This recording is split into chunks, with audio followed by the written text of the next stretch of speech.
J'ai compris que j'étais méprisée non pas quand il m'a trompée, mais quand il m'a dit « Tu n'es qu'une étudiante étrangère. Ne demande pas trop ». Cette phrase ne m'a pas fait pleurer. Elle m'a figée, comme si le monde venait de se taire. Je l'ai regardé, l'homme que je croyais être mon dernier refuge en France, et pour la première fois. Je me suis sentie en dessous. Pas inférieure parce que j'étais pauvre. Pas parce que j'étais fatiguée. Mais parce que j'étais classée. Il l'a dit naturellement, comme une évidence, comme si ma place avait toujours été plus basse, et que je refusais simplement de l'accepter.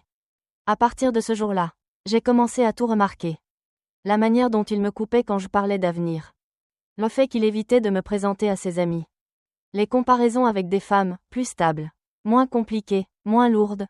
À chaque fois, une question revenait. Et moi, alors ?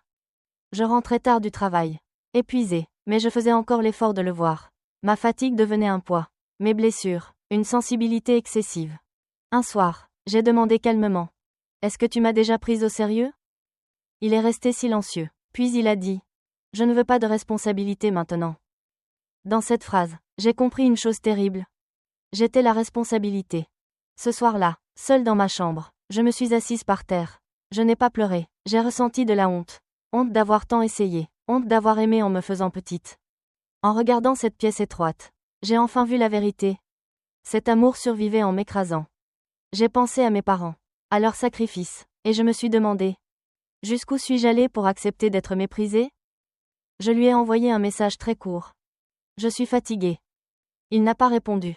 Et pour la première fois, j'ai compris que le silence était déjà une réponse.